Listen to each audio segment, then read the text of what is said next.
tahu indahnya menjadi suami, istri. Wanita muslimah itu ibu ditanggung sampai di akhirat. Ibu ndak sholat di dunia, ibu ndak puasa Ramadan, ibu ndak pakai jilbab, tuh suamimu yang tanggung nanti di akhirat. Ditanya dia, kenapa bisa itu? Suami yang bertanggung jawab. Beda ibu ndak tanggung dosanya suami.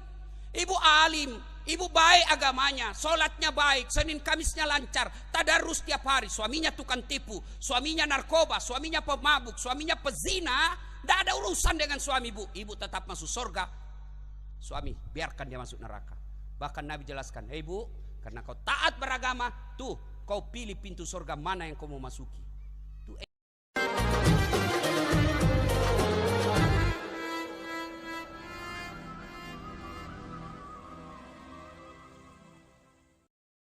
Ibu bapak saudara-saudara sekalian, malam ini kita memperingati Maulid. Saya keliling-keliling ceramah Maulid dari Sabang sampai Merauke. Tadi malam saya di Batam, besok lagi saya ke Medan, lanjut ke Aceh Tenggara, dan seterusnya sampai ke Korea, ke luar negeri, ke Eropa. Sama semua temanya, sama semua tema. Dengan hikmah Maulid kita mencontoh Nabi, dengan hikmah Maulid kita meneladani Nabi. Semua itu temanya. Masalahnya kemudian, bagaimana kau mau mencontoh Nabi kalau sejarahnya Nabi kau tidak tahu? Saya tanya bu, halo ibu, berapa istrinya Nabi? Oh pura-pura lagi tidak tahu. Ibu, orang kalau cerita poligami langsung stres. Woi, pura-pura tidak tahu. Berapa istrinya Nabi bu? Hah? Lebih baik kau bilang banyak. 11. Masya Allah. Saya tanya lagi, bu, siapa yang tahu nama anak pertamanya Nabi? Siapa? Coba, bagaimana kau mau contoh Nabi? Bapak-bapak, siapa yang tahu anak pertamanya Nabi? Siapa namanya? Fatimah. Beleng-beleng. Ayo, berapa anaknya Nabi? 3. Bingung mako dong. Gimana kau mencontoh Nabi? Sejarahnya saja Nabi kau tidak tahu. Maka inilah tujuannya Maulid. Salah satu tujuannya kita hadir datang ini, paling tidak setelah dengar ceramah kita tahu sejarah Nabi, lalu kita pulang ada otak kita di dalamnya. Oh begini Nabi tidur, oh begini Nabi sedekah, oh begini Nabi kepada istrinya. Paling tidak sejarah Nabi kita tahu. Berdoa mudah-mudahan pulang itu kita amalkan dalam kehidupan sehari-hari. Ini ibu-ibu bagaimana? Anak kita mau tahu sejarah Nabi, ibunya saja tidak tahu. Ditanya sama anaknya, mak, kenapa tahun lahirnya Nabi disebut tahun gajah? Apa dia bilang mamanya? Karena bukan tahun kambing goblok.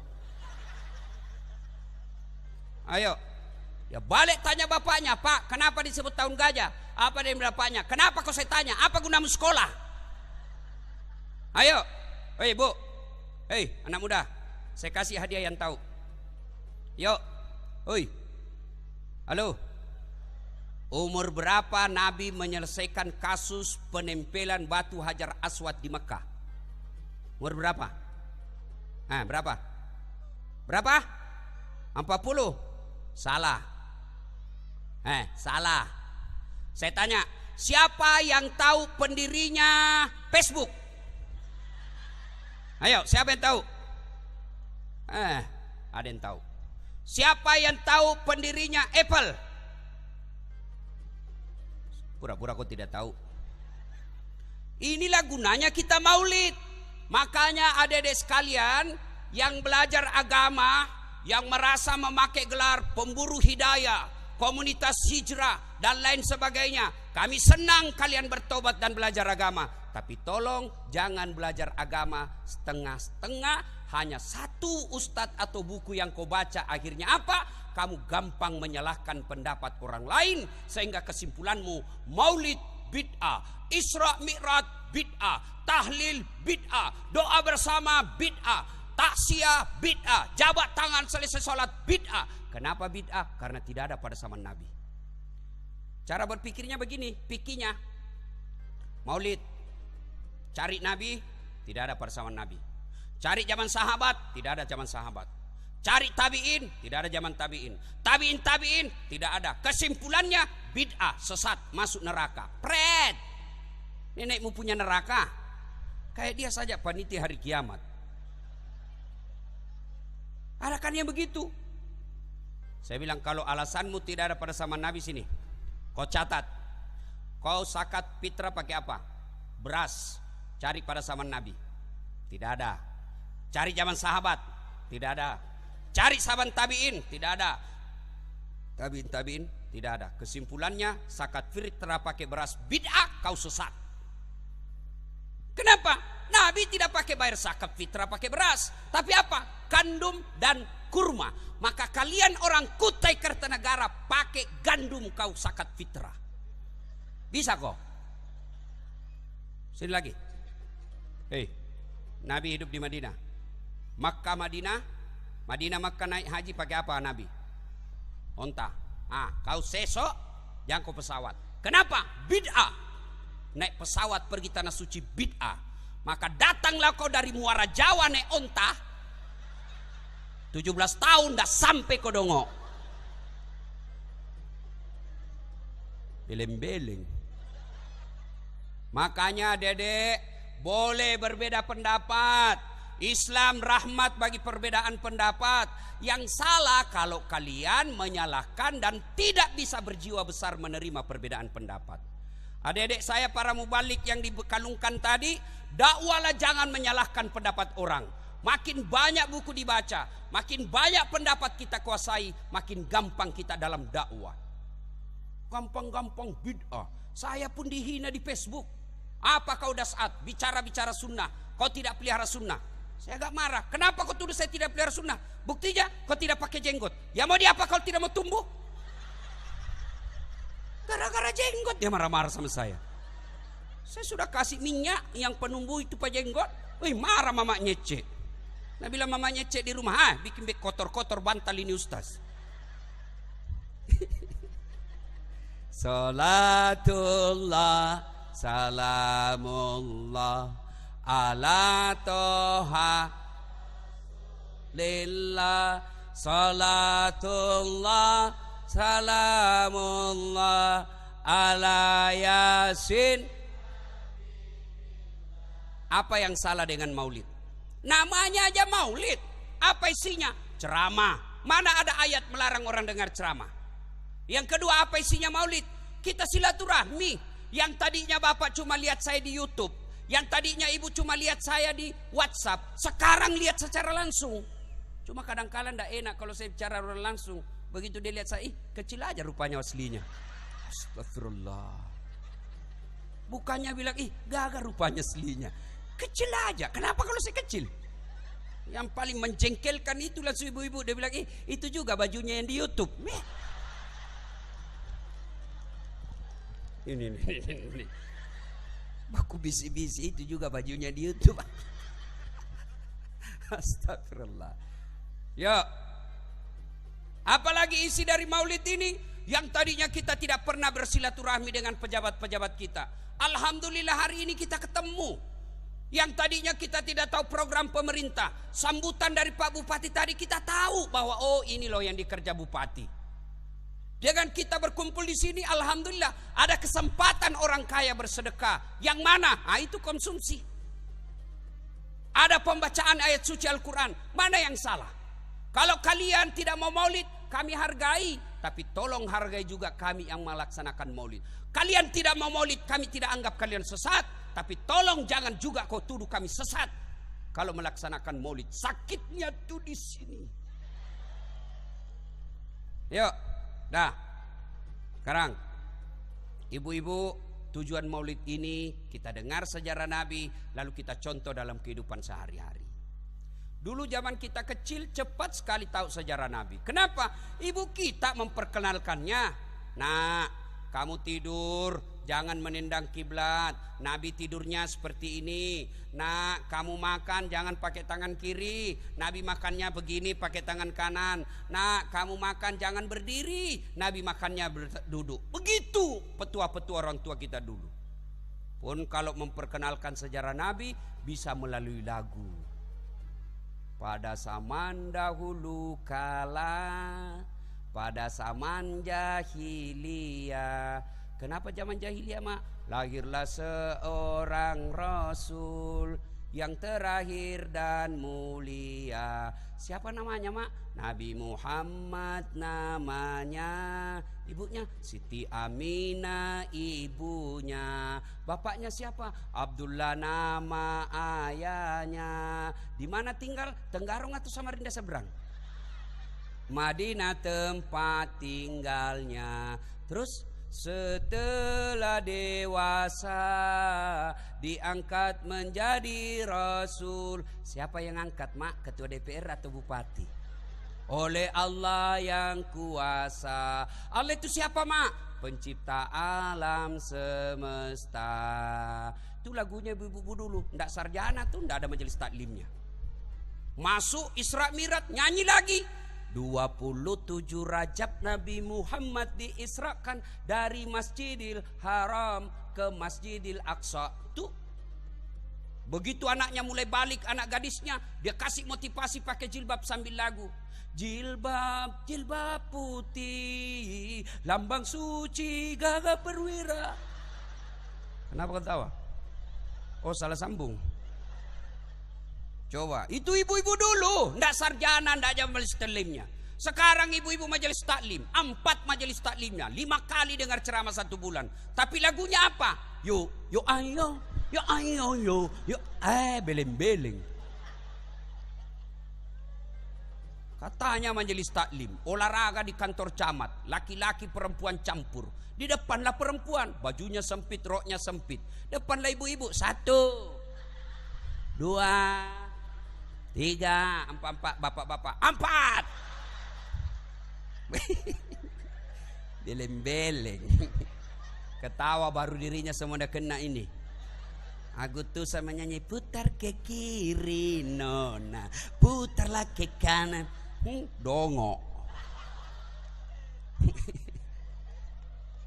Ayo, ya, Bapak, saudara-saudara sekalian, maka perkenalkan Nabi sedini mungkin supaya anak kita bisa mencontoh. Ya, mari kita dengar sedikit sejarah Nabi. 1, waktu terbatas. Bisa sampai jam berapa, Ibu? Jam 2. Oke, kita bertahan. Ibu tahan, saya pulang. 1, Nabi usia 36 tahun. Terjadi perselisihan di Mekah. Apa perselisihannya? Ka'bah dipugar. Mau kembali diletakkan Hajar Aswad. Minta tolong panitia dimatikan saja ini anunya, kipasnya. Saya tidak bisa kena angin. Ya. Nah, ketika batu Hajar Aswad mau diletakkan kembali ke posisi asal, bertengkar suku-suku yang ada di Mekah. Kata suku yang satu, saya lebih berhak. Bani Auf berkata, saya lebih berhak. Bani Adi berkata, saya lebih berhak. Marah mereka, merasa masing-masing berhak. Hari pertama tidak ada penyelesaian, hari kedua tidak ada penyelesaian, sampai hari ke-6 rapat memutuskan. Saudara-saudara sekalian, rasanya tidak ada ini kesepakatan. Jadi bagaimana Pak Ketua? Kita tunggu saja besok. Siapa yang lebih awal masuk dari pintu seberang sana, dia kita tunjuk untuk menunjuk siapa di antara 4 kepala suku yang meletakkan batu. Bagaimana saudara-saudara? Setuju? Setuju. Besok tunggu siapa yang pertama datang ini. Ternyata Muhammad bin Abdullah. Waktu itu belum jadi nabi. Wah, cocok kata Abu Jahal. Inilah orang yang paling dipercaya di Mekah, diberi gelar Al-Amin karena tidak pernah bohong. Muhammad, kami ini berselisih. Apa sebabnya? Ini. Baik. Nabi ambil serbannya. Ibu-ibu tahu serban? Berapa sudutnya serban, Bu? 4. Berapa suku yang bertengkar? 4. Nabi bilang begini, bos. Daripada kau bertengkar, ini masing-masing sudut serban, kau pegang masing-masing ya. Pegang, sudah. Daripada kalian bertengkar, saya angkat ini batu Hajar Aswad naik ke serban. Setuju? Setuju. Kalian angkat masing-masing. 4 sudut kepala suku, angkat. Sudah itu, mari pegang sama-sama. Ayo pegang, letakkan semua tanganmu, letakkan kembali di asal posisinya. Hajar Aswad ditempel kembali posisinya di Ka'bah. Bagaimana? Setuju? Setuju. Selesai masalah tanpa masalah. Tahu juga pegadaian di sini. Inilah ibu-ibu selera tinggi ekonomi pace. Kalau mau lebaran sekali proposalnya, Pak, ganti kursi, ganti gorden, ganti kulkas, sudah tua Pak, ganti itu semua spray. Dia bilang suaminya, baiklah, ku ganti juga kau. Ini pengaruh pegadaian. Nah, apa yang termakna dari kisah ini? Ternyata Nabi itu manusia yang cerdas. Bukan cuma cerdas, tapi dia juga jujur dan benar. Manusia cerdas tapi tidak benar, bahaya. Mending manusia tidak pintar tapi benar daripada pintar tidak benar. Coba yang ditahan KPK, ada ndak orang bodoh? Oh, tinggi semua sekolahnya. Ayo, ini karena pintar tapi tidak benar. Lebih hancur lagi, tidak pintar tidak benar. Kalau orang pintar tidak benar, maka itu lebih bahaya dari binatang. Bapak-bapak tahu bajing? Tahu bajing? Tahu? Itu bajing dia cuma makan kacang-kacangan. Tapi bajingan, aspal dia makan, tegel dia makan, besi dia makan. Itu kontraktor. Ada kontraktor di sini? Ada. Biasanya itu kontraktor dekat-dekat kalau pilkada. Jadi tim sukses. Bukan memperbaiki kabupaten dengan harapan dapat penunjukan langsung. Pernah dengar kontraktor di akhirat ceritanya? Pernah? Jadi SMS-an lah ini penghuni sorga sama penghuni neraka. Dia bilang penghuni sorga, Mas bro, bagaimana kabarmu di situ di neraka? Dia bilang, hancur kita, ndak ada enaknya di sini, di blender terus. Kamu bagaimana kabarmu di sorga? Masya Allah, alhamdulillah, kami masuk sorga, nikmat betul. Baru dibayangkan sudah ada di depan kita. 1 laki-laki 7 bidadari. Bayangkan Pak, 1 laki-laki 7 bidadari. Makanya bapak yang takut poligami, tenang, Allah sediakan 7. Dan itu bidadari perawan terus, tidak pernah kentut. Seperti istri kita di rumah 7 kali kentut 1 hari. Saya pernah selesai ceramah begini di Makassar, tiba-tiba ada ibu-ibu datang. Ustadz, betulkah itu 1 laki-laki 7 bidadari? Iya. Jadi suamiku juga iya kalau masuk surga. Dan sudah bilang, Ustadz, bolehkah saya berdoa? Mau doa apa? Ya Allah, tak perlu kau berikan suamiku bidadari di dunia dan akhirat. Cukuplah aku bidadarinya sampai di akhirat. Saya, ibu, sini kau dulu. Kau sudah siksa suamimu di dunia, kau mau lanjut lagi di akhirat.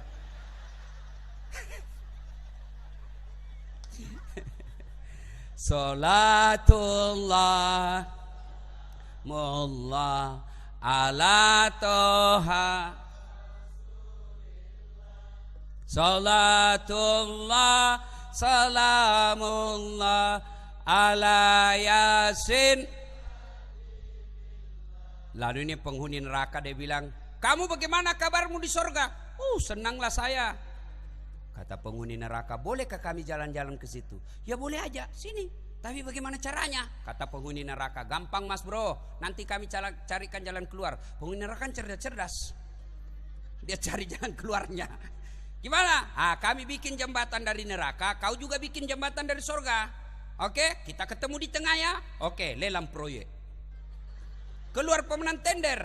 Waktu pekerjaan 3 hari.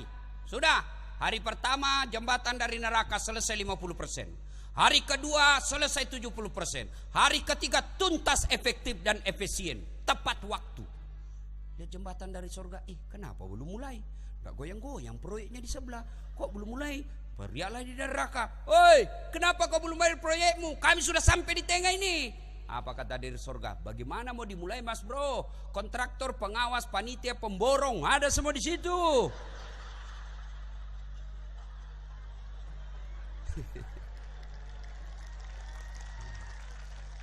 Di sini cuma penghafal Quran. Nggak tahu hitung-hitung kalkulator, salah semen dia. Ya, Bapak Ibu saudara-saudara sekalian. Ya. Nah, cinta kepada Rasulullah cerdas. Maka kalau cinta kepada Nabi, ibu bapak cinta kepada Rasul, maka cintanya wujudkan, sekolahkan anakmu setinggi-tingginya. Maka kalau Bapak Bupati cinta kepada Rasul, besok panggil kepala dinas pendidikan. Hai kepala dinas pendidikan, kau cari anak-anak SMA kelas 3. Mereka yang punya nilai baik, mereka yang punya prestasi baik, sekolahkan mereka, dijamin beasiswanya di mana saja dia mau kuliah. Kabupaten yang tanggung biayanya. Itu kalau cinta kepada Nabi. Kepala dinas pendidikan dia cari lagi. Hei, kau cari anak-anak alia yang baik sekolahnya, yang baik ilmunya, yang bagus nilainya. Sekolahkan di mana saja, pesantren luar negeri, universitas terkemuka di luar negeri mau sekolah Islam, kirim mereka, negara yang bayari mereka. Itu kalau cinta sama Nabi. Jangan menjadi umat yang bodoh. Kalau kita menjadi umat yang bodoh, maka kita dibodoh-bodohi dalam kabupaten ini. Maknanya, wahai masyarakat Kabupaten Kutai Kartanegara, sejarah membuktikan kabupaten ini termasuk 5 besar terkaya di Indonesia. Maka belajar, giatkan menuntut ilmu. Supaya apa? Sumber daya alam yang ada di kabupatenmu kamu nikmati, tidak dibawa ke luar negeri. Belajar. Jangan putus asa soal uang. Bapakku miskin. Oke, bapakmu miskin, tapi Tuhannya bapakmu tak terhingga kekayaannya. Bapakku petani penggarap, miskin, tapi alhamdulillah dengan izin Allah bapakku bilang begini, kau sekolah baik-baik. Saya miskin tapi bapakmu, Tuhannya bapakmu kaya. Jangan kau putus asa. Maka saya sekolah terus. Akhirnya hasilnya, lihat gelarnya, dengar tadi gelarnya Pak Ustadz. Panjang betul. Bukan kaleng-kaleng ini bos. Doktor, Dasat Latif, SOS, Sarjana Sosial, SAG, Sarjana Agama, MSI, Master Science, PhD, Philosophy of Doctor. 2 doktornya, 1 doktor dalam negeri, 1 doktor luar negeri, 1 doktor hukum Islam, 1 doktor komunikasi politik. Gimana caranya Ustadz? Jangan putus asa. Kalian miskin tapi Tuhanmu maha kaya. Ada 3 rahasia Allah tidak boleh kau campuri. Apa itu Ustadz? 1, ajal. Kalau belum tiba, biar kau mau mati tidak patah ajalmu. Bertengkar sama suaminya, didapat suaminya selingkuh, dia potong urat nadinya, ternyata pisau yang dipakai pisau tumpul. Tak mati. Minggu depan bertengkar lagi sama suaminya, dia minum racun, ternyata racun yang diminum lebih banyak masuk hidungnya daripada mulutnya, tak muntah-muntah, tak jadi lagi mati. Bertengkar lagi minggu depan, dia lompat ke sumur, pak, ternyata dia lupa saat itu musim kemarau, tidak ada isinya. Kalau tidak ajal, tidak mati kamu. Yang kedua, jodoh. 3 tahun pacaran, tidak jodoh-jodoh. 4 tahun pacaran, tidak dilamar-lamar. Begitu dia putus pacaran sama orang lain, baru 2 bulan ditangkap hansip, nikah paksa. Jodoh. Ya toh? Ketiga, kata Allah, jangan kau campuri. Rezeki itu rahasia saya, kata Allah. Maka ibu, sampaikan semangat kepada anak-anak. Bapak-bapak, semangati anakmu untuk sekolah. Sekolah kau nak, rezekimu kau punya hak sendiri. Kamu punya rezeki sendiri, bapakmu punya rezeki sendiri. Kau sekolah. Ya, rezeki jangan pernah cemas. Itu rahasia Allah. Jangankan diambil orang, bertukar saja tidak. Tahu cicak ibu? Tahu cicak? Apa dia makan cicak? Nyamuk. Masuk akal enggak? Cicak cuma di dinding. Nyamuk terbang-terbang, cung cung cung cung. Di mana ketemu? Tidak ada terminalnya. Tapi lagu saya kecil, apa lagunya orang waktu kecil? Cicak-cicak di dinding, diam-diam merayap, datang seekor nyamuk. Nyamuk yang datang. Lagu tidak bilang cicak lompat ke nyamuk. Setengah mati cicak. Ya toh? Itu enaknya lagu-lagu dulu. Semua pendidikan. Ada pendidikan di dalamnya. Lagu-lagu saya waktu kecil. Yang kita senang lagunya Omai Rama. Mengapa minuman itu haram? Karena merusak kepikiran. Mengapa berzina juga haram? Karena itu cara binatang. Mengapa semua yang asik-asik itu diharamkan? Mengapa semua yang enak-enak juga diharamkan? Jawabannya itulah perangkap setan, umpannya ialah bermacam-macam kenikmatan. Dulu itu lagu tak dulu kecil-kecil kan begitu. Romai Rama katakan Tuhan itu satu.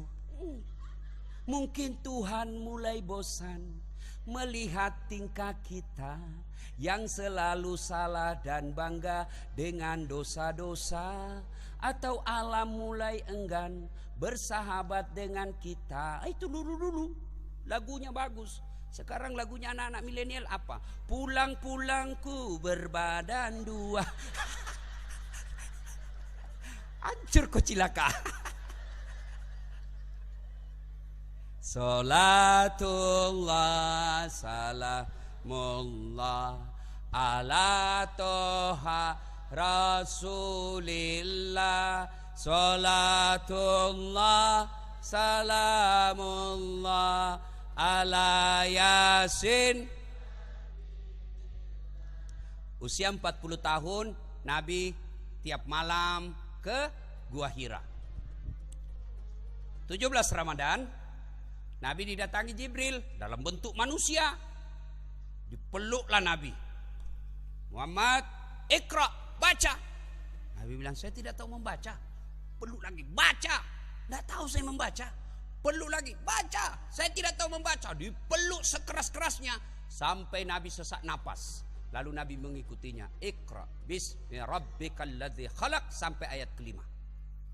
Selesai itu Nabi menggigil. Menggigil kedinginan. Pulanglah Nabi di rumahnya. Assalamualaikum warahmatullahi wabarakatuh. Istriku, saya dingin, menggigil. Saya kedinginan. Selimuti saya sayangku. Khadijah langsung berkata, sami'na wa ata'na. Saya dengar dan saya taati. Langsung diselimuti. 3 hari 3 malam tidak pulang. Pulang-pulang kedinginan minta selimut. Kalau ibu-ibu, hei. 3 hari 3 malam suamimu tidak pulang-pulang. Ditelepon tidak dijawab. Di WhatsApp di reject. Pulang bu. Kedinginan saya bu. Selimuti saya. Kau selimuti bu.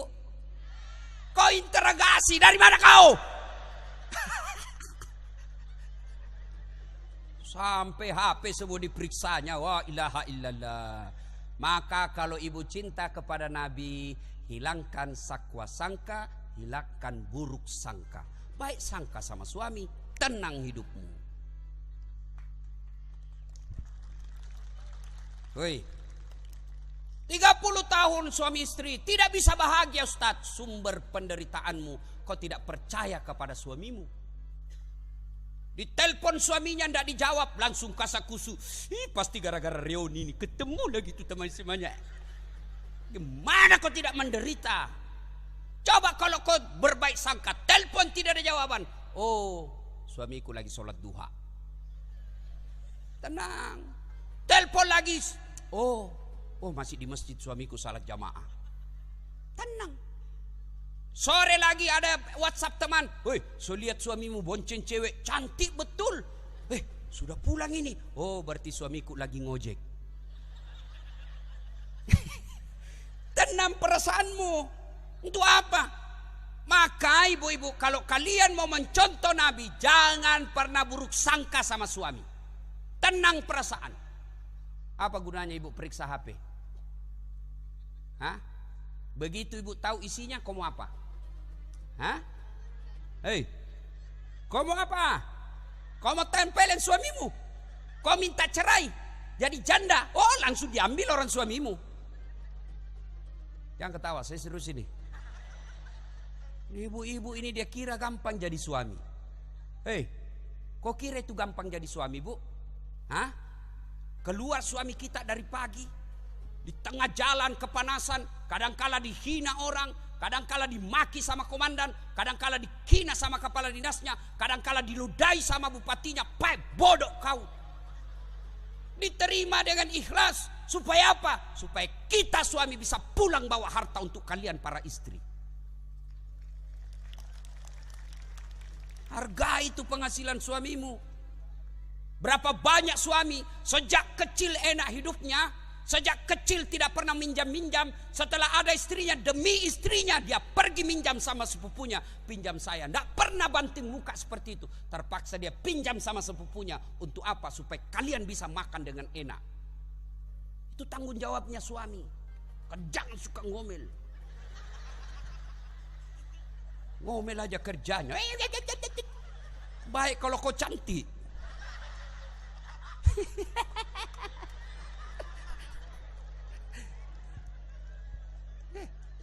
Kita pulang keluar, dia cari kita.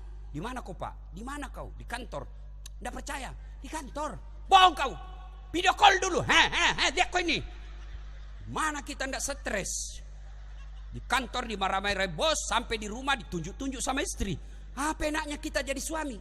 Kita di warung kopi baru setengah jam kau telepon. Pulang kau, pulang kau. Sampai di rumah kau maki-maki kita. HP semua kau periksa. Bagaimana kita tidak serangan jantung? Ini semua kelakuannya ini semua. Enaklah itu kita perasaan laki-laki. Di kantor kita dimarah-marahi, di jalan kita setengah mati cari nafkah, berkeringat, berpeluh kesah. Kemudian kadang-kala kita dihina orang, tapi sampai di rumah istri kita muliakan kita. Sabar bang, memang begitulah jadi manusia. Kadang-kala kita dihina, tapi sabar bang. Siapa sih abang ini? Manusia biasa, Nabi aja dihina, apalagi kita bang. Sabar bang, meskipun orang menghinamu, tapi engkau tetap menjadi Arjuna dalam rumah tanggaku. Tenang kita jadi suami. Hah? Datang suami langsung suruh duduk, belai-belai. Bila kamu di sisiku, hati rasa. Enak suami. Marah-marah suami, dia peluk dari belakang. Kotor rumahnya, marah suami, dia peluk lagi suaminya. Insaflah wahai manusia. Tenang kita suami. Ya ibu, coba amalkan itu. Jangan juga mentang-mentang suami sudah pensiun tua sakit-sakit, tidur kau usap-usap rambutnya sambil menyanyi. Bila Israel datang.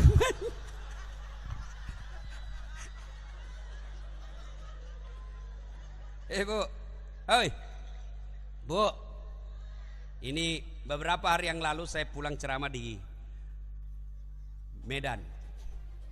Di bandara ada sarjana. Apa kerjanya? Tukang refleksi, ngurut-ngurut kaki. Berapa gajinya?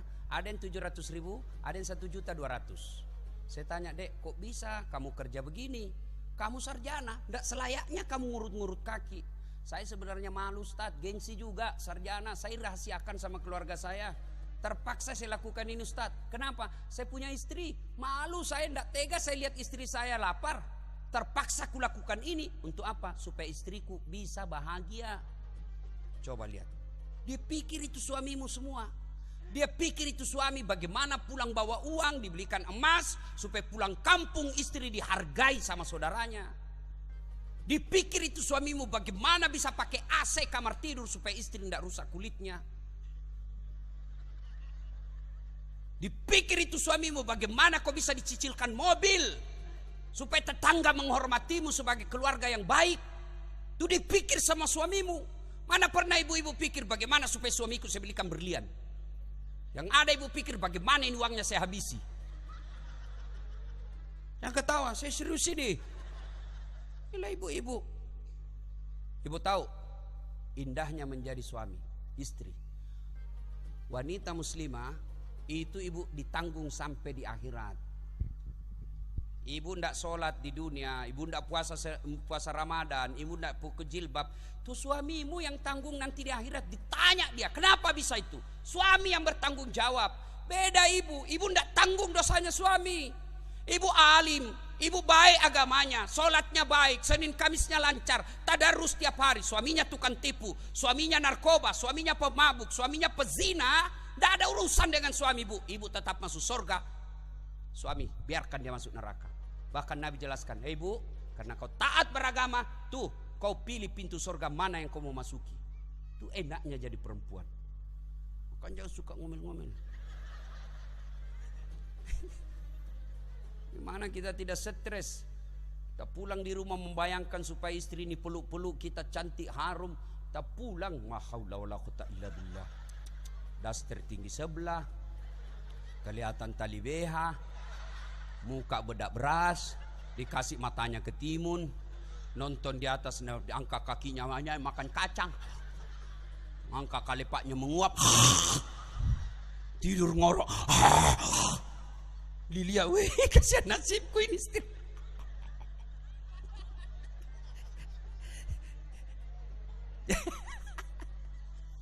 Bu ya, hei bu, itu Hadijah tidak pernah kasar sama istri suaminya. Hadijah pergi suami, Hadijah tinggal di rumah, doakan suami. Maka ibu kalau mau bantu suamimu cari nafkah, tidak usah kau keluyuran di jalan. Doakan suamimu salat duha. Kau minta kepada Allah. Rezeki bukan di tangan bupati, rezeki bukan kepala dinas yang tentukan, rezeki suamimu bukan sekda yang tentukan, tapi siapa? Allah. Maka minta sama Allah. Tidak usah kau cari muka sama pejabat. Ya pak, ya pak.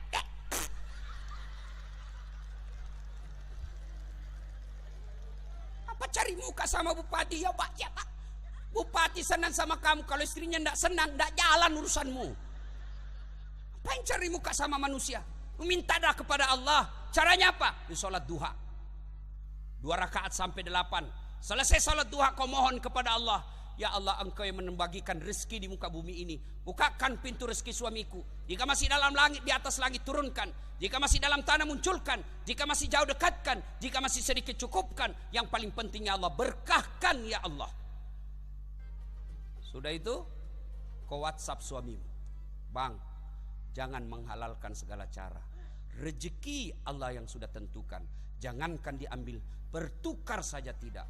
Kau bekerja dengan baik, berapapun penghasilanmu, saya dan anak-anakmu selalu setia menunggumu berapapun hasilmu. Salam sayang selalu dari anak dan istrimu. Itu kalau dia dapat WhatsApp begitu, dia kasih lihat semua Satpol PP. Satpol PP polisi setengah. Ada juga di sini. Oi, ada? Oi, minta maaf Pak. Coba, luar biasa. Hei Bu, hei, doalah bantu suami. Mulai besok Ibu, selesai masa-masa, selesai urusan pagi, tuntas urusan dapur jam 9, ambil air wudu, sholat duha, minta pertolongan Allah supaya rezeki suamimu Allah bukakan. Saya tidak tahu berdoa Ustadz. Ya ibu tidak tahu kalau mau menghafal bahasa Arab. Ibu bukan orang Arab. Berdoa pakai bahasa Bugis boleh, bahasa Kutai boleh, bahasa Jawa monggo, bahasa Inggris ya kalau kau tahu. Nggak harus bahasa Arab. Daripada ibu bahasa Arab, bingung malaikat. Apa maksudnya ini ibu? Lain di mulut dan di bibir, lain pula di hatinya. Dia bilang malaikat, ibu apa maksudmu itu? Doa ya, kau mau minta supaya suruh suamimu lancar, nah kau minta hujan itu. Kebetulan doa yang dihafal doa penurun hujan. Jelas ibu? Ya. Sholat duha, bantu suami dengan apa? Sholat duha. Minta kepada Allah. Saya tidak tahu niatnya. Memang tidak harus diucapkan bahasa Arab itu niat. Sholli sunnatal duha rakataini lillahi ta'ala Allahu akbar. Kalau tidak hafal ya sudah, pakai bahasa Indonesia. Saya niat sholat duha 2 rakaat sunnah, hukumnya bagi saya lillahi ta'ala Allahu akbar. Tidak hafal, jarang jalan pintas, berdiri tegak menghadap kiblat. Tuhan, salat sunnah duha ya, Allahu Akbar. Selesai. Salatullah amullah ala toha. Salatullah salamullah ala yasin. Nah, ya Bu, cinta kepada Nabi, jadilah istri yang soleha. Saya doakan ibu-ibu semua mampu amalkan besok. Pak, mau punya istri seperti istri Nabi? Angkat tangan, coba mau. Bagaimana kau mau punya istri seperti istri Nabi? Nah, kau bajingan. Tenang ibu, saya bela kau ini malam. Hei, mau tahu sifat Nabi? Dengar. Nabi pulang dari ceramah lah kalau kita sekarang. Sampai di rumah, beliau ketuk pintu. Assalamualaikum ya Khumairah. Aisyah. Tidak ada jawaban. Assalamualaikum ya Khumairah. Tidak ada jawaban. Sampai 3 kali tidak ada jawaban. Nabi tidur pula sini istriku. Akhirnya apa? Nabi ambil serbannya, beliau serban memparkan di depan pintu, beliau tertidur beralaskan serban. Manusia mulia, kekasih Allah yang dicintai oleh Allah, tidur beralaskan serban, rela kedinginan. Kenapa? Tidak mau mengganggu istrinya yang lagi pulas tidurnya. Bangun istrinya, apakah Nabi mengamuk? Tidak. Nabi mengambil tangan istrinya lalu berkata, adindaku sayang, maafkan saya karena saya terlambat pulang tadi malam sehingga saya tidak bisa memberikan kehangatan dalam tidurmu.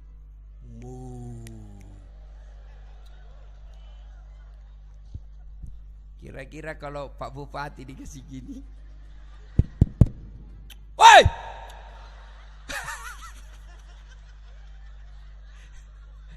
coba, Masya Allah. Nabi minta maaf. Berarti kalau bapak mau mencintai Nabi, maulid kali ini, mulai besok muliakan istri. 11 istri Nabi, tidak pernah satupun yang mengatakan saya menyesal menikah dengan engkau Muhammad. 11.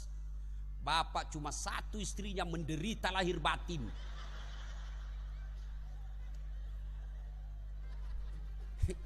Ustaz, saya sudah 50 tahun ini tidak pernah bahagia. Ustaz, saya sudah 40 tahun. Ustaz, saya sudah 20 tahun merantau dari Jawa, merantau dari Sulawesi, datang ke sini cari nafkah. Kenapa hidupku susah bahagia Ustaz? Masalah demi masalah. Saya ngojek dicuri motor saya. Saya dagang hancur lagi saya punya toko. Saya berpasar lagi terbakar lagi saya punya warung. Ini tidak habis. Bagaimana penghormatanmu kepada istrimu selama ini? Oh itu dia Ustaz. Sudah, tidak usah banyak bicara. Itu sebabnya. Masih ingat waktu menikah Pak? Apa yang Bapak ikrarkan ketika ijab kabul? Saudara Dasat Latif, saya nikahkan engkau dengan anak gadisku Naura Siddiqiyah Nasrun dengan mahar seperangkat alat sholat tunai karena Allah. Siapa yang Bapak jadikan jaminan? Siapa yang Bapak jadikan garansi? Allah. Berarti ketika garansi itu Bapak salah gunakan, Allah akan marah karena Bapak menyalahgunakan namanya Allah. Wajar 30 tahun Anda mencari nafkah tidak bisa sukses. Kenapa? Kau tipu istrimu. Alasan rapat ternyata pergi merapat. Kalau istrinya minta uang, ndak ada. Sekalinya teman selingkuhnya, tunggu deh SMS banking. Tahu? Woi Pak, Nabi penghargaannya kepada istri. Coba lihat. Kalau Nabi minum Pak, itu dia minum begini. Bismillahirrahmanirrahim. Sibuk memang ini ibu-ibu ini. Dia kasih lagi istrinya. Minum 1 teguk, kasih lagi istrinya. Hebatnya lagi Nabi, bekas bibirnya istrinya yang diminum. Misalnya Aisyah di sini minum Bu, maka Nabi meminumnya di sini juga. Coba kalau bapak-bapak, bekas bibirnya istrimu kau minum, bau betul mulutmu.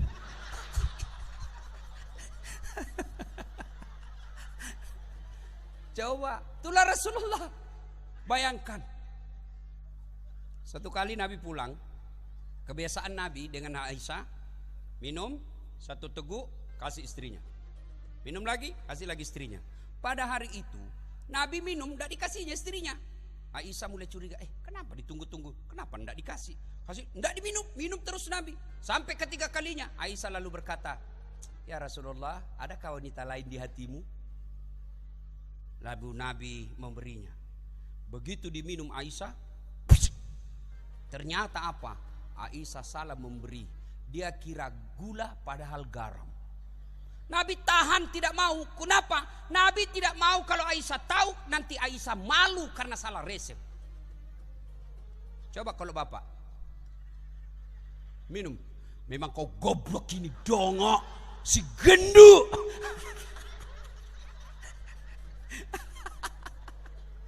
Itulah Rasulullah. Masya Allah. Ustaz, tapi istriku suka ngomel Ustaz. Pakai ilmunya Umar. Umar bin Khattab itu paling hebat. Tidak ada kala berkelahi di Mekah. Sampai diriwayatkan kalau ketemu iblis, itu iblis yang minggir. Begitu hebatnya Umar. Suatu ketika ada sahabat yang suka ngomel istrinya. Ngomel aja kerjanya istrinya. Dia mau lapor sama Umar. Mudah-mudahan Umar panggil istrinya supaya dimarahi. Begitu dekat dengan rumah Umar, dilihatnya Umar juga dimarahi sama istrinya. Oh pulang dia bilang, bupati aja dimarahi. Besok ketemu, ya Amirul Mukminin, saya lihat Anda kemarin dimarahi istri, kok diam-diam aja. Apa jawaban Umar? Dengar ini, dengar ini Pak. Woi, apa jawaban Umar? Begitulah cara saya berterima kasih kepada istriku yang telah hamil, melahirkan dan membesarkan menyusui anak saya. 3 kelebihan ibu yang tidak bisa dilakukan oleh laki-laki. Apa itu? 1, hamil. 2, melahirkan. 3, menyusui. Makanya ketika Nabi ditanya, ya Rasulullah, setelah Allah dan Rasulnya, siapa yang saya muliakan ya Rasul? Ibumu. Setelah itu siapa ya Rasul? Ibumu. Setelah itu siapa? Ibumu. Setelah itu bapakmu. 1 bapak, 3 ibu. Kenapa kau marah? Sudah betul. 1 bapak, 3 ibu. 3 ibu, 1 bapak.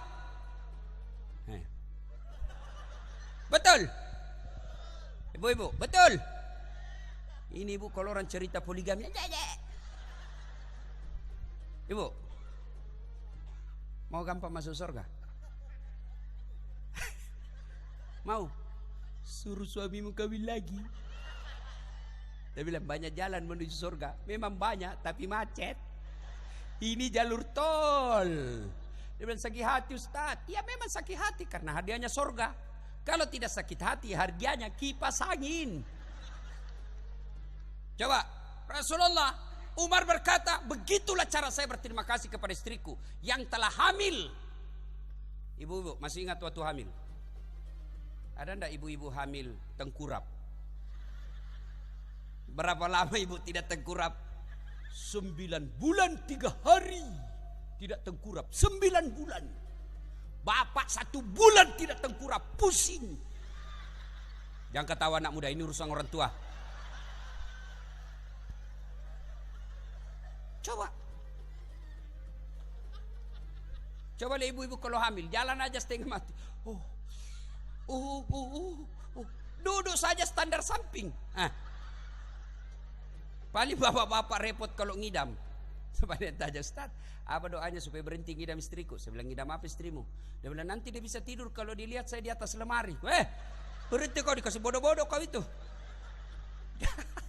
Jadi kalau istrinya mau tidur jam 9, setengah 9 naik lemari suaminya, jangan kau dong ini, nak kasih bodoh-bodoh kau itu. Yang kedua, kata Umar, begitulah cara saya menghargai istriku yang telah melahirkan anakku. Masih ingat waktu melahirkan, Bu? Woi, ada orang melahirkan senyum. Mentang-mentang istri ketua DPR keluar kau nak lidah setengah mati. Iya toh? Untung kita bukan kita yang melahirkan, Pak. Yang ketiga, kata Umar, begitulah cara saya berterima kasih telah menyusui dan membesarkan anakku. Masih ingat waktu menyusui, Bu? Waktu tumbuh giginya.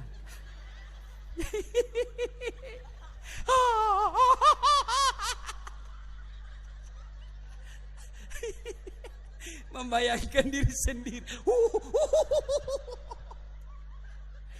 Apa pernah digigit? Kok gigit saya? Tidak, dibujuknya itu anak. Siang anaknya, malam bapaknya lagi. Ya toh? Nah, makanya kalau istri ngomel, bayangkan susahnya 3 itu, Pak. Saya pernah pulang ceramah, tiba-tiba mamanya cek WhatsApp. Ustaz, habis pembalut. Aduh, mati. Dikenal seorang mati selesai ini. Begitu saya tinggal di warung, saya berdoa mudah-mudahan tidak ada yang kenal saya. Saya bayar di kasir, tiba-tiba ada ibu-ibu majelis taklim. Pak Ustaz, beli pembalut. Langsung saya lihat mukanya, langsung saya bilang, daripada saya melahirkan. Tenang perasaan, Pak, jangan merasa hina. Baca deh itu Al-Bara Sanji. Baca itu Al-Bara Sanji. Nabi manusia mulia, kekasih Allah, tidak diciptakan langit dan isinya kecuali persembahan Allah kepada Rasulullah Muhammad SAW. Tidak dibuka pintu surga sebelum Nabi sudah masuk ke dalamnya. Nabi manusia mulia. Apa Nabi merasa hina membantu suami istrinya? Baca Al-Bara Sanji. Nabi yang membersihkan tempat tidurnya, Nabi yang tambal bajunya ketika robek, Nabi yang siapkan pakaiannya, Nabi yang menyediakan sarapannya. Itu Nabi manusia mulia. Apalagi kalian yang cuma security. Baru banyak hafal ayat 1. Wih, pemuda hijrah tidak mau lagi bantu istrinya. Bicaranya, mentang-mentang hijrah, bahasanya bahasa Arab terus. Afwan, jazakallah, kaifa haluk ya ukhti.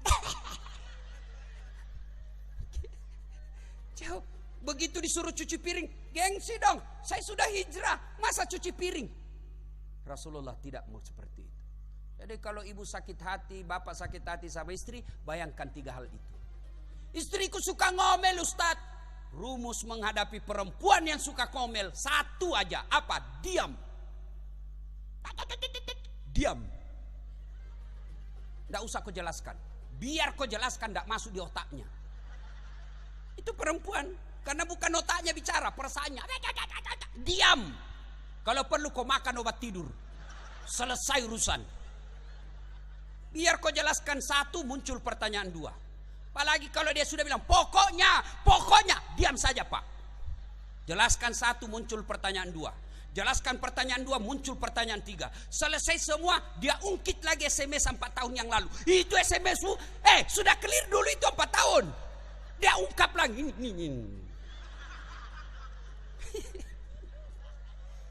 Diam aja Pak.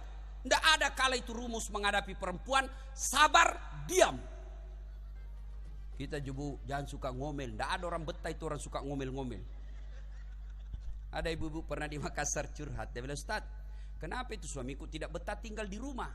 Saya takut dia tersinggung. Saya ceritakanlah, Bu, ada orang suami istri-istrinya suka ngomel aja kerjanya. Suatu ketika suaminya dapat rezeki. Dia pikir bagaimana ini supaya istriku berhenti ngomel. Dia bawalah ke toko perhiasan, dibelikan perhiasan. Senanglah istrinya ini. Suaminya berpikir, saya bawa kemana ini ya? Oh, dia ingat di kampungnya ada sumur tua, usianya sudah 400 tahun, dalamnya 17 meter. Sampailah di sumur situ. Bu, kau lihat itu sumur, ada enggak isinya? Ada bang, dangkal. Isinya paling sampai lutut. Dalam suaminya, oh aman. Dekat-dekat istrinya, dia dorong masuk sumur. Woi bang, kenapa? Ngomel kau di situ. Tidak ku dengar juga, ngomel kau saja di situ. 1 jam kemudian, tiba-tiba dari dalam sumur ada makhluk keluar tinggi, hitam besar. Kaget suaminya. Hei, siapa kamu? Dia bilang, sayalah jin penunggu sumur di sini. Saya sudah 400 tahun tenang-tenang di dalam sumur. Ada perempuan baru 1 jam ngomel aja kerjanya.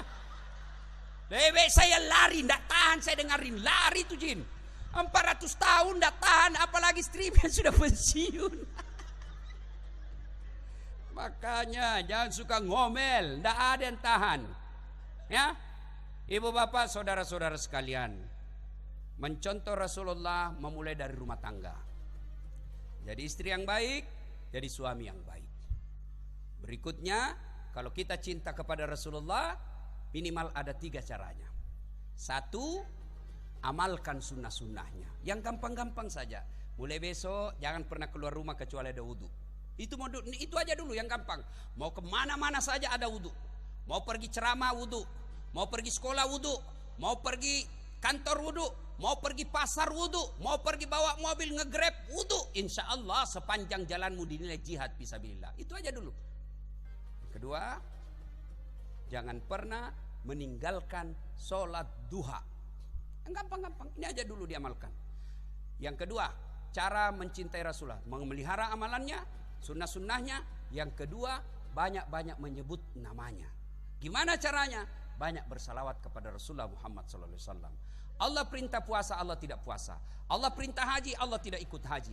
Tapi Allah ketika perintah kita salawat, innallaha wa malaikatahu yusalluna ala nabi. Allah dan para malaikatnya bersalawat kepada Rasulullah Muhammad SAW. Maka wahai orang-orang yang beriman, bersalawatlah kalian kepada Rasulullah dengan sebaik-baik salawat. Ibu bapak, saudara-saudara sekalian, bapak bupati, pasekda, dan seluruh pejabat sipil militer yang ada di tempat ini, rasanya kita ingin berlama-lama, tapi waktu jualah yang membatasi kita. Insya Allah lain waktu dan kesempatan kita akan lanjutkan. Sebelum saya akhiri, saya mau tanya, ibu masih mau dengar ceramah saya? Woi, belum bos, woi, anak muda, belum, woi. Yang pergi kita doakan tidak dapat jodoh. Kalau masih mau dengar ceramah saya, nonton Tabligh Akbar Damai Indonesia Aku TV One setiap hari Sabtu atau Ahad pukul 14.30 sampai selesai. Sabtu dan Ahad pukul 14.30 dalam acara Tabligh Akbar Damai Indonesiaku. Cuma lama nunggu 1 minggu. Ada yang setiap saat boleh dinonton. Gimana caranya Ustadz? Ambil HP, buka aplikasi YouTube. Tulis nama saya Dasat Latif. Dasat Latif. Keluarlah ceramah saya yang lebih 1000-an itu. Sudah itu nonton, jangan lupa kasih tanda begini. Ya. Like. Sudah itu kasih subbreaker. Ya. Apa? Ayah itu breaker apakah namanya itu ya. Nah, sudah ke sini. Jangan kasih begini. Kalau kau kasih begini dicari kau malaikat pencabut nyawa. Masa ceramah kau kasih begini? Kau tidak suka ya sudah, tidak akan nonton. Jangan kau kasih begini, tidak enak perasaan. Cuma cepat habis kotamu 1 jam menguras kota. Maka saya sediakan yang tidak menguras kota, namanya Cersi. Ceramah singkat. 1 menit saja. 1 menit saja. Gimana caranya Ustaz? Follow saya di Instagram. Dasat Latif 1212. Dasat Latif 1212. Sudah ku follow Ustaz, sudah ku tidak mau tak putar ceramah, ku ulang-ulang, tidak mau Ustaz. Hakul yakin, masalahmu tidak ada kuotamu. Kau beli kuota dulu ya. Inilah tausiah kita, mudah-mudahan ada manfaat. Terima kasih Pak Bupati yang mengundang saya melalui Bapak Kabak Kesra. Saya berdoa mudah-mudahan Bapak sehat walafiat, dikabulkan keinginannya. Ibu tahu enggak apa keinginannya Bupati yang paling besar sekarang? Biar dia tidak kasih tahu saya tahu. Apa? Mau 2 periode. Enggak apa-apa, bagus juga daripada bingung lagi cari-cari. Enggak apa-apa, lanjutkan aja, lebih gampang. Maju Pak Eko. Sudah jelas kita lihat programnya, mengirim dai-dai. Manfaat besar itu. 1 desa, 1 penghafal Quran. Rasa-rasanya di Indonesia hanya ada di Kukar ini. Alhamdulillah. Alhamdulillah Pak. Ya, daripada bingung mati ini program. Sudahlah, lanjut saja. Alhamdulillah. Mendatangkan beberapa mubalik. Banyak pejabat mendatangkan artis. Apa artis? Bayarnya atas 100 juta. Hanya datang bawa alamat palsu. Kelihatan dadanya, kelihatan pahanya. Enggak juga, kita dikasih pegang, dikasih lihat-lihat saja. Dikasih lihat-lihat saja. Lu pulang bayar berapa? 150 juta. Sampai di Jakarta dia pakai narkoba itu uang kita. Sekalinya Ustadz dia panggil, tidak dijemput. Seperti suster ngesot, datang tak dijemput, pulang tak diantar. Waduh, kasihan. Ini penonton ya. Alhamdulillah, mudah-mudahan beliau sehat walafiat, diberikan kemampuan memimpin Kabupaten Kutai Kartanegara dengan limpahan kekayaan yang Allah berikan. Sayang kalau kita salah memilih pemimpin. Salah memilih pemimpin, maka kabupaten kita akan menjadi penonton, rakyat-rakyatnya akan menjadi penonton. Orang yang datang menikmati adalah orang-orang yang datang dari luar, dia bawa kekayaan kita keluar. Maka hati-hati memilih pemimpin. Jangan pilih karena kau dikasih duit, jangan pilih karena satu partai, jangan pilih karena berteman, jangan pilih karena bersepupu, tapi pilihlah yang betul-betul Anda yakini bisa mengangkat harkat dan martabat kabupaten kita. Demikian, mudah-mudahan ada manfaat. Mari kita tutup ini dengan bersama-sama mengirimkan suratul Fatihah kepada Rasulullah Muhammad SAW. Khasiat dan keutamanya kita ikhlaskan kepada para pejabat-pejabat kita yang menjadi pemimpin di kabupaten ini. Mudah-mudahan Allah berikan rahmat dan petunjuknya sehingga mampu menjadi pemimpin yang betul-betul hanya takut kepada Allah dan mencintai rakyatnya. Al-Fatihah.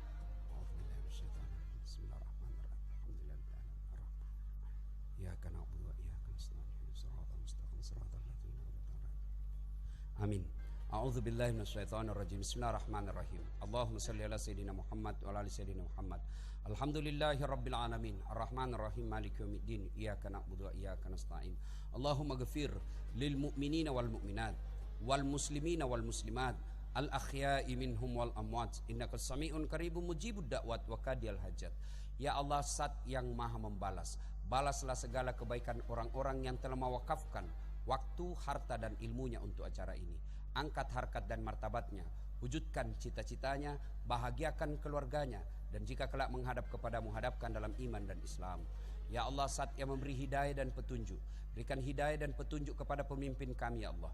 Tunjukkanlah yang hak adalah hak, dan berikanlah kesanggupan kepada mereka untuk melaksanakan yang hak itu. Dan tunjukkanlah yang batil adalah batil, dan berikanlah kesanggupan kepada pemimpin kami untuk memberantas dan menghindari kebatilan itu. Ya Allah, ya Rabbi, ya Karim, Engkau yang memberi hidayah, berikanlah hidayah kepada kami ya Allah. Berikanlah petunjuk kepada kami ya Allah. Jadikanlah langkah-langkah kami datang di tempat ini memperberat amal-amal timbangan kami di akhirat kelak ya Allah. Dan yang lebih penting ya Allah, ilmu yang kami dapatkan hari ini, berikan kami kesanggupan dan kemampuan untuk mengamalkan dalam kehidupan kami sehari-hari. Ya Allah, jadikan pula acara ini wujud kecintaan kami kepada Rasul Muhammad SAW sebagai kecintaan kami kepada Muhammad SAW. Lalu jadikanlah kecintaan kami ini menjadi asbab kami dikubulkan di akhirat kelak, masuk ke dalam surga.